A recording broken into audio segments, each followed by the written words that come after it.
All right, welcome back to another Wiki Kitchen episode. Today, we are going full on Texas barbecue today. I have a Texas style Seitan brisket with a super delicious sticky sweet barbecue sauce. It is so good. Serving it up Texas style with some raw onions, some pickles, and some Texas toast here. You do not want to miss it. Stay tuned.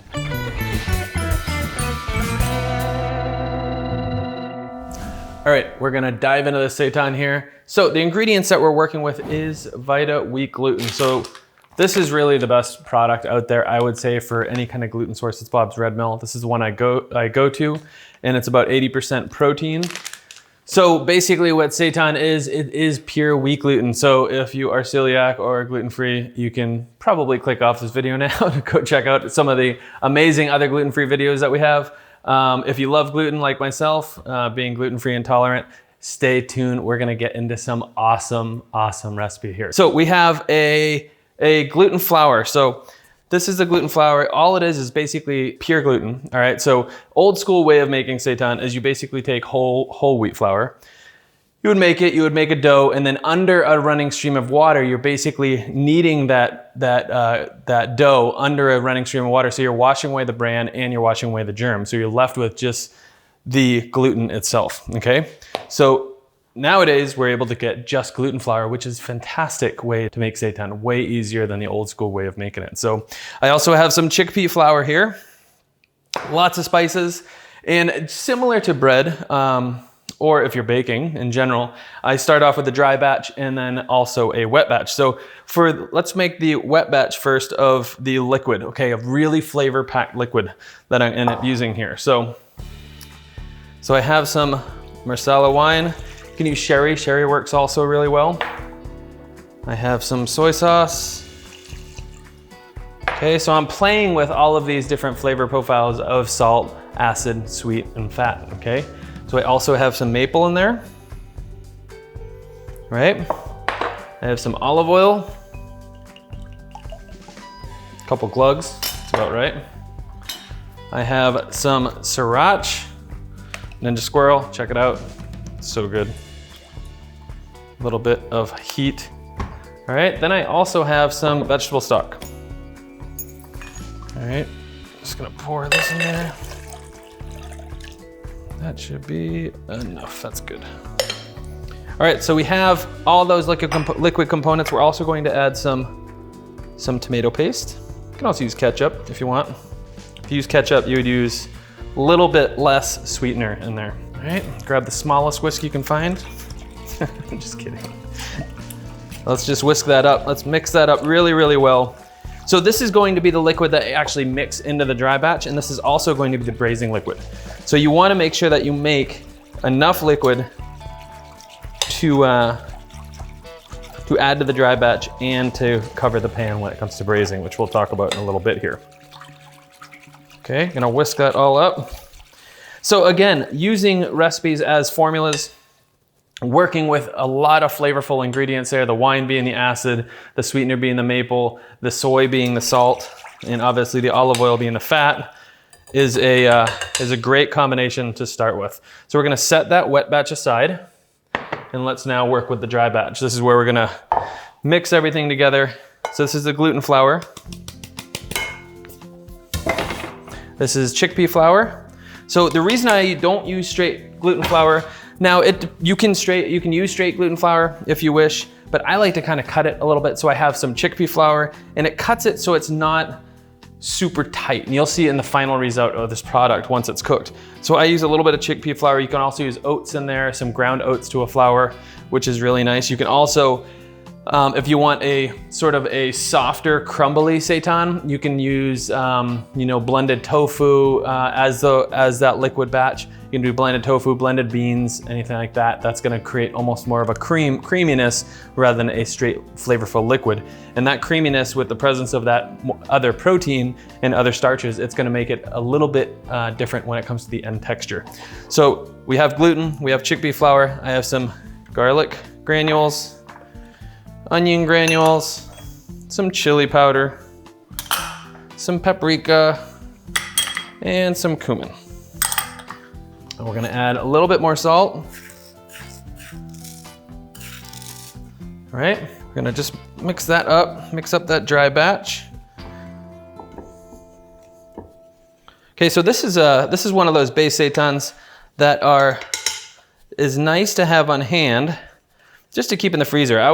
Obviously you're not gonna eat this whole seitan in one sitting with your family because it is a lot of one, gluten, of course, but it's also very dense and very dense protein. So I like to make it, and I'll probably serve about half of it, and the rest I'll put in the freezer or put in the fridge. You can shred it, you can mince it, you can use it in tons of different applications. So today we're gonna be working with this base seitan as a brisket, which we're gonna throw on the grill in a little while as well. All right, so let's get that wet batch and that dry batch, and let's mix that up. It's probably gonna take about half this liquid.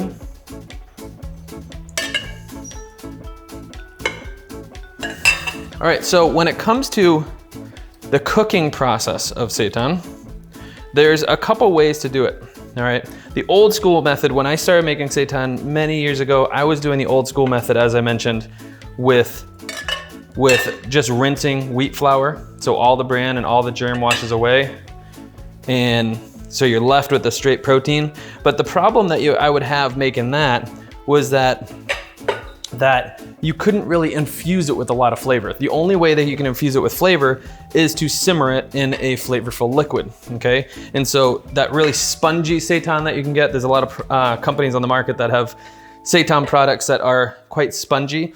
That's because they're using the boiling method, okay? So it kind of expands a little bit and it makes it more chewy, more bouncy. With this method that we're gonna work with, of using gluten flour, I'm able to infuse a lot more flavor into the actual product, and then I can braise it or I can steam it, okay? So this product in particular we're gonna braise, which I'll talk about in a bit. But another way to cook it, besides the boiling method, as I just mentioned, is to steam it. So you can bake it. So basically, because it's gluten, it wants to expand when it comes to heat, right? All right, so I've mixed in as much as I can with the spatula. Now I'm gonna use my hands. You want to just basically pick up all that dry. This is the consistency, this is the texture that you're looking for. And I'll show you just a minute on the board here. All right. So we're gonna set this aside. This is the liquid which we're gonna use to braise, and I'm just going to knead it. You're not kneading it necessarily to activate the gluten because it's straight gluten. It'll activate just basically by mixing, but you're basically just kneading it to incorporate all those other flavors and all those other ingredients into this recipe, okay? So what I like is if you were not to use chickpea flour, you wouldn't be able to break it apart, okay? I like it to be slightly tender. Because we're gonna make this a brisket, we're gonna throw it on the grill. We're gonna, use it with a little bit of barbecue sauce. I like it to be quite tender, okay? Compared to really, really tight, like a deli meat, as I mentioned. So using a little bit of chickpea flour in there is really, really helpful to do that, all right? So you have this now batch of raw seitan. I can roll it in small sausages. I can put it in parchment or in cheesecloth, roll them out really tight, steam them as sausages, which is really great. Or for this one, we're gonna make this into the brisket. So it's gonna be a rough piece. All right, so all I'm doing here is I'm just basically shaping it, okay? Make sure it's not gonna fall apart on both sides. All right, we have a casserole pan, okay? So I'm gonna use this with a little bit of oil on the bottom. I'm gonna coat the seitan with the oil. All right. The rest of that braising liquid, I'm just gonna pour that around.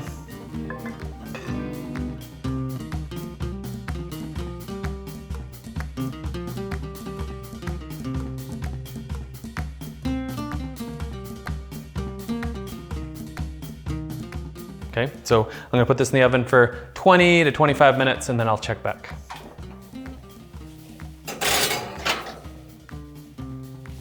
All right, let's check this out.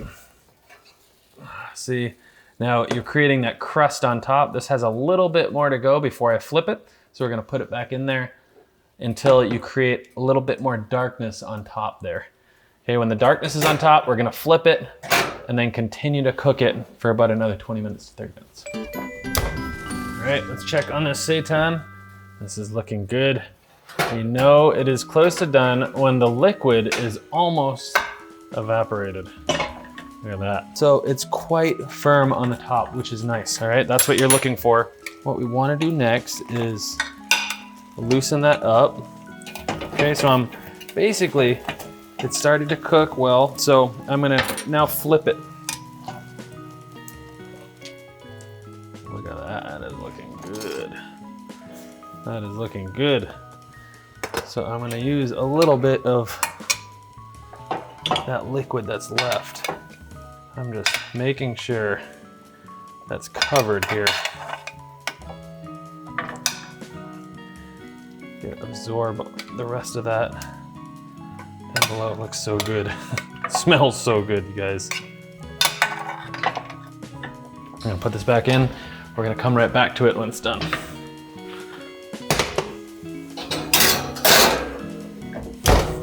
All right, that seitan should be done. Let's pull that out of the oven. Yes, smells so good. All that liquid that we added to that has been evaporated. It's thickened up for a little bit of glaze on there. This is good to go.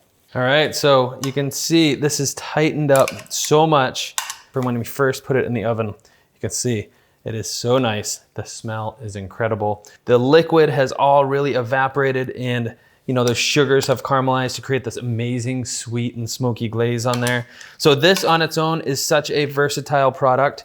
You can slice it, you can put it in a sandwich, you can grind it up, you can put it as a ground beef, which is quite nice. What we're gonna do here is we're gonna glaze it, we're gonna coat it in this amazing, wicked good barbecue sauce, throw it on the grill, char it up, and we're gonna have a seitan brisket feast. All right, so this seitan has now cooled. So once it cools, it just tightens up so much. It is amazing. This is the brisket. This is so good. Once you douse it in barbecue, throw it on the grill. It is absolutely delicious. So let's get a pan ready.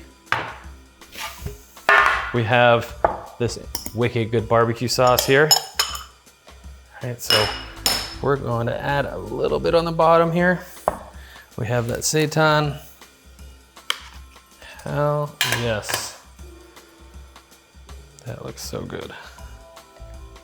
All right, we're gonna douse it here on the pan, and then while it is cooking on the grill, I will just continue to baste it. And all these sugars, all the sweetness is gonna really caramelize, it's gonna blacken, it is gonna be so good. We're gonna serve this with all the traditional barbecue components, little Texas bread, some pickles, some raw onions, and a roll of paper towels, because it's about to get sloppy. All right, so now that the grill is absolutely ripping hot, we are ready to throw this seitan on. This is gonna be so good, so good. So let's get this on there. Yes. Don't want any of that barbecue sauce going to waste. So we're gonna let it grill for probably about 8 to 10 minutes on each side. And once we flip it, we're gonna baste it again and we'll be good to go. All right, so that's been on the grill for about 8 to 10 minutes. Let's check it out. Ah, look at that. That looks freaking delicious.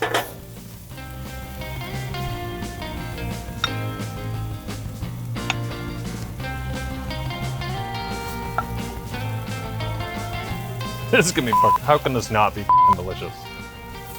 Unless you will die if you eat it.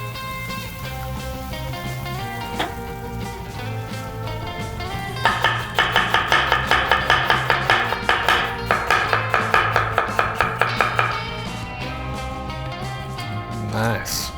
All right, this is ready to go. This is all charred, caramelized, absolute freaking deliciousness right here.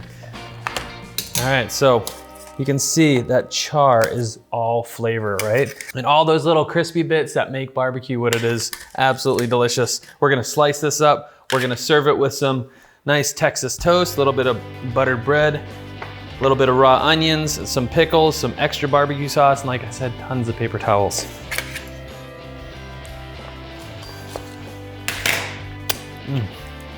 So good. All right, let's slice that up.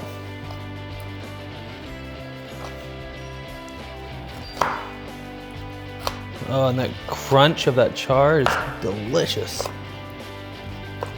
And all flavor right there.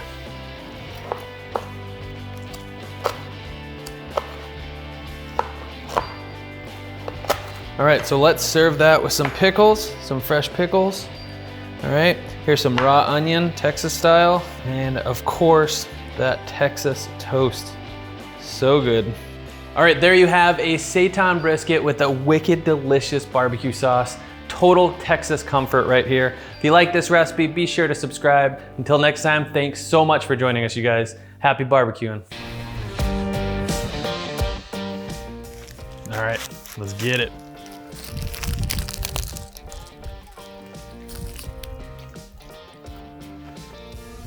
Holy shit, that is so good.